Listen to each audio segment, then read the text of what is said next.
Hello, my name is Iulia Brezeanu, and I'm Scout Kirkpatrick in Lancaster, California. Hello, hi, my name is Carrie, Lynette Stringfellow. I am 5'7". I reside in Riverside, California, but I can be a LA local if necessary. Hi, I'm Steffee. I live in Highland Park in Los Angeles, California, and I'm 5'10". Hi, I'm Devin Davis-Lorton. I live in Los Angeles. I'm 5'4". And something about me is no matter what the other person looks like, I always think that I'm scrappy enough to fight them in a fight and win if I have the element of surprise. But I feel like I could win. I've never been in a fight.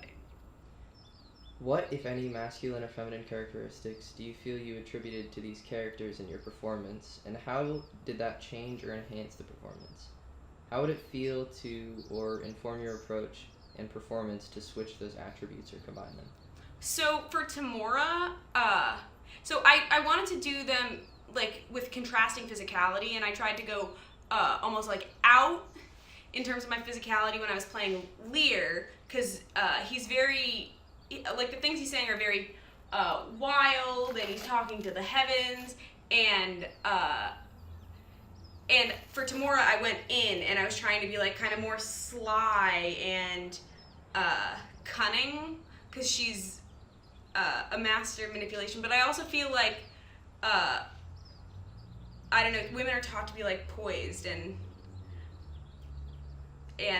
men are taught to be kind of brutish. I mean, maybe those are incredibly like generalized, but I guess I think the physicality informed the Lear performance because allowing me to channel all that crazy. But I honestly think that bringing it in and bringing it to a more like quiet rage place would be quite interesting. Allowing like Tamora to be kind of like out and really kind of paint the picture that she's describing would also be probably really helpful. again, I went on Google. I looked for it. What's the difference between feminine energy and masculine energy? And I think by now everybody knows that it's not like gender related. It can be like women can show masculine traits, and men can have feminine. I mean, it's sure to be accepted, the fact that men can have feminine energy. I tried to treat them the same in terms of gender as if they were both me, but there is obviously a tendency to gender the performance as mother and father, and I'm certain that was part of the voice. I'm certain it was part of how I carried myself. But for me personally, I feel that I can exist in a space that straddles the line a little, so it wasn't uncomfortable either way, I suppose. Where do I see the satire in the two monologues? So I first went to Oxford Dictionary to look up what satire means. Satire, noun, the use of humor, irony, exaggeration, or ridicule to expose and characterize people's stupidity or vices, particularly in the context of contemporary politics and other topical issues. So I was thinking stupidity and vices. I was like, oh, stupidity. This works so good for like Lear, because no reason, not the need. Our basest beggars are in the poorest Things superfluous. Allow not nature more than nature's needs. Men's lice, as cheap as beasts. Thou art a lady. If only to go warm were gorgeous, why? Nature needs not what thou gorgeous wearest, but scarcely keeps thee warm. But for true need, you, heavens, give me that patience I need. You see me here, you gods, a poor old man, as full of grief as age, wretched in both. If it be you, stir these daughters' hearts against their father. Fool me not so much to bear it tamely. Touch me with noble anger. Let not woman's weapons, water drops, stain my man's cheeks. No. You, unnatural hags. I will have such revenges on you both that all the world shall. I will do such things. What they are, I know not, but they shall be the terrors of the earth. Do you think I'll weep? No. I will not weep. I have full case of weeping, but this heart shall break in 100,000 flaws, or in our weep. Oh, fool. I shall go mad. He obviously wasn't thinking it like through. His splitting the kingdom in two and thinking that he can still be in power. I mean, it wasn't gonna work, right? And I was thinking Tamora vices, because like she has her lover and she has her pride and so on and so on. But I mean, Have I not reason, think you, to look pale? These two have enticed me hither to this place. A barren, detested vale. You see it is. The trees through summer yet forlorn and lean. Overcome with moss and baleful mistletoe. Here never shines the sun. Here nothing breeds unless the nightly owl or fatal raven. And when they showed me the support pit, they told me, here, at the dead time of the night, 1,000 fiends. 1,000 hissing snakes. 10,000 swelling toads, as many urchins. Would make such fearful and confused cries as any mortal body hearing it Would straight fall mad or else die suddenly.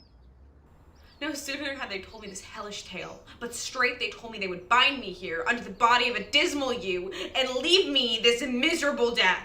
Was used against me. So I can relate this to my my journey in jiu-jitsu, my jiu-jitsu class. So most of the times I am the only female in class. Like 5 times out of 10.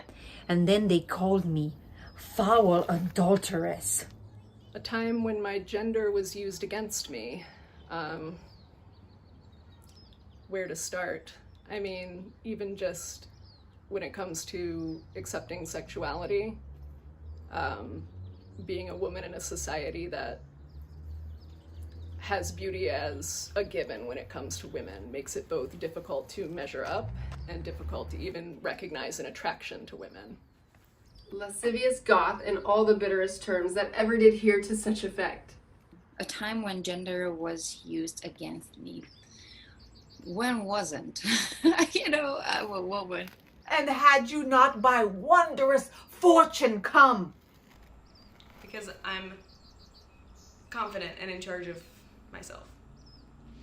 This vengeance on me, they had executed. Just as a female presenting person, constantly underestimated and sexists don't like me. Revenge it. As you love your mother's life, or be ye not henceforth called my children. In a way, yeah, that's a vice, but both of them, Lear and Tamora, can be guilty of this vice of pride, holding on to power, when, truthfully, they're really, they have no say in the matter, in the position that they are. Tamora, she still has, because she's a queen now. Talk about a time when your gender was used against you. Talk not how your gender was used against you, how you can use your gender for your advantage. No.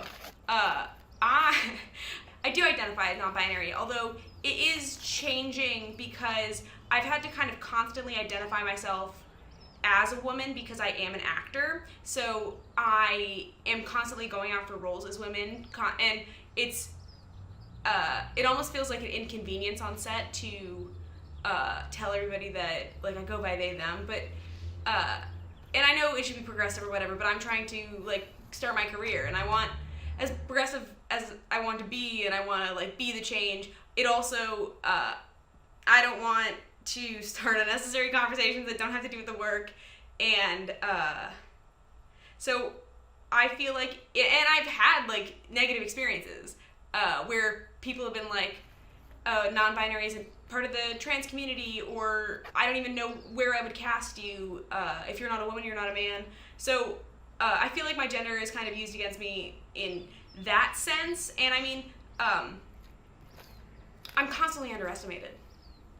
Yeah, so there's been a couple times actually that my gender's been used against me.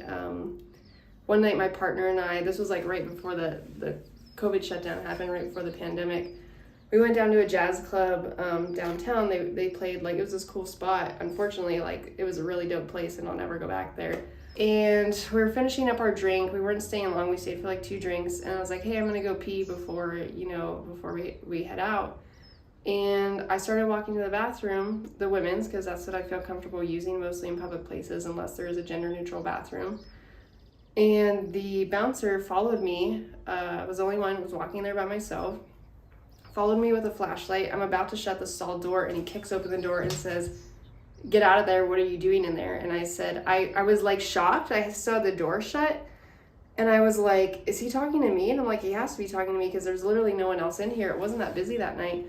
And I was scared. I was like trembling. I was like, I don't know if I should open the door or just like hide in here and just not respond.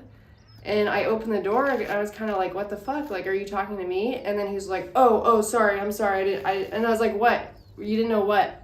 It's like, regardless, it's like you don't follow someone into a restroom based on who you think they are or that they're using the wrong restroom. And it's just like, I literally came back to the table shaking. I didn't even have to say words. She was like, what's wrong? What's going on? And I've never like cried like that, where I just was like, horrible experience to feel invalidated by a total stranger.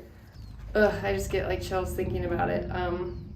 Another time, it was like recently after top surgery, my friend came over to take some shirtless pics of me on top of we used to live in Echo Park, and we had this dope view at the top of the hill, and I was like, I'd love to take some pictures of me standing tall and just like proud in my new body, with the city backdrop like downtown LA behind me. And so we were up there. It was a quiet afternoon.